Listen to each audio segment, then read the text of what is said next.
বিশ্ব শান্তিৰ বাবে এবাৰ বৰপেটাত একত্ৰিত হ'ব লাখ লাখ মুছলমান লগ লাগি একত্ৰিত হৈ বিশাল ইস্তেমাৰ আয়োজন কৰা হৈছে বৰপেটাত বৰ্তমান মুহূৰ্তত বৰপেটাত কি পৰিৱেশে বিৰাজ কৰিছে প্ৰতিটো তথ্য আহি পৰিছে এই বিশাল ইস্তেমাত কি বিশেষ কাৰ্যসূচীৰ ৰূপায়ণ কৰা হ'ব প্ৰতিটো তথ্য আছে শেহতীয়াভাৱে বিস্তৃতৰ ওপৰত জনোৱাৰ চেষ্টা কৰি ব্ৰেকিং নিউজ এই মুহূৰ্তত বিশ্ব শান্তিৰ বাবে বৰপেটাত এবাৰ একত্ৰিত হ'ব লাখ মুছলমান বিশ্ব শান্তিৰ বাবে দোৱা কৰিবলৈ সাজু হৈছে ৰাজ্যৰ লগতে লাখ ইছলাম ধৰ্মী লোক তিনিদিনীয়া বিশাল কাৰ্যসূচীৰে তিনিদিনীয়া বৰ্ণাঢ্য কাৰ্যসূচীৰে বৰপেটাত আয়োজন কৰা হৈছে বিশাল ইস্তেমাৰ 11, 12 আৰু 13 জানুৱাৰীত লাখ মুছলমানৰ বাবে সাক্ষী হৈ ৰ'ব এই পবিত্ৰ ক্ষণ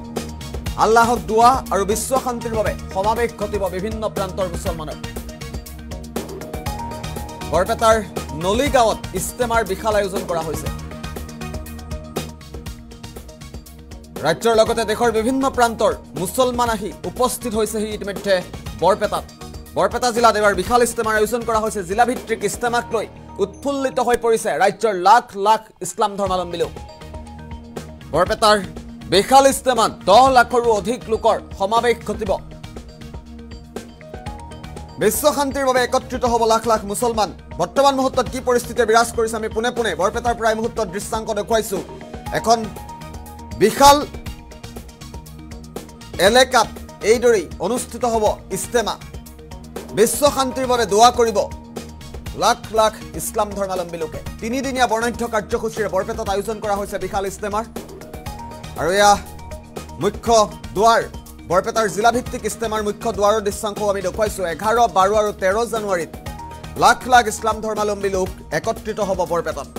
আল্লাহক দোৱা আৰু বিশ্ব শান্তিৰ বাবে সমাৱেশ ঘটিব বিভিন্ন প্ৰান্তৰ মুছলমানৰ বৰপেটাৰ নলিগাঁৱত ইস্তেমাৰ বিশাল আয়োজন কৰা হৈছে আমি সামগ্ৰিক পৰিৱেশ এই মুহূৰ্তত বৰপেটাৰ পৰা পোনপটীয়াভাৱে দেখুৱাই থকাৰ চেষ্টা কৰিছো ইছলাম ধৰ্মাৱলম্বী লোকসকল একত্ৰিত হৈ এইদৰেই বিশাল ইস্তেমাৰ আয়োজন কৰিছে সামগ্ৰিক পৰিৱেশ এই মুহূৰ্তত দেখুৱাইছো বৰপেটাত ইস্তেমাক লৈ কেনেধৰণৰ পৰিৱেশে বিৰাজ কৰিছে কেনেধৰণৰ পৰিস্থিতিয়ে বিৰাজ কৰিছে সামগ্ৰিক পৰিৱেশ বিশ্ব শান্তি আৰু সমৃদ্ধিৰ বাবে একত্ৰিত হ'ব ৰাজ্যৰ লগতে দেশৰ বিভিন্ন প্ৰান্তৰ লাখ ইছলাম ধৰ্মাৱলম্বী লোক আমি দৃশ্যাংশ দেখুৱাই যাম সমান্তৰালভাৱে ইস্তেমাক লৈ ইছলাম ধৰ্মাৱলম্বী লোকসকলে কিদৰে প্ৰস্তুতি আগবঢ়াইছে পুনে মন্তব্য শুনোৱাৰ চেষ্টা কৰিছো আজি গৌৰৱৰ বিষয় যে ভক্তদবা অঞ্চলত এই অঞ্চলৰ অকল ভক্তদবা বুলি নহয় ইয়াৰ আশে-পাশে থকা বিভিন্ন অঞ্চলৰ ৰাইজে মিলি ইয়াতে এটা ডাঙৰ এটা মেহফিলৰ আয়োজন কৰিছে ইস্তেমাৰ আয়োজন কৰিছে তিনিদিনীয়া কাৰ্যসূচীৰে গতিকে সঁচাকৈয়ে ইয়াতে আহি আপ্লুত হৈছোঁ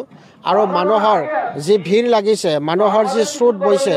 যে ধৰ্মৰ নামত তেওঁলোকে ইয়াতে আহি ধৰ্ম শ্ৰৱণ শুনি তেওঁলোকে জ্ঞান আহৰণ কৰিব এটা শান্তিময় পৰিৱেশ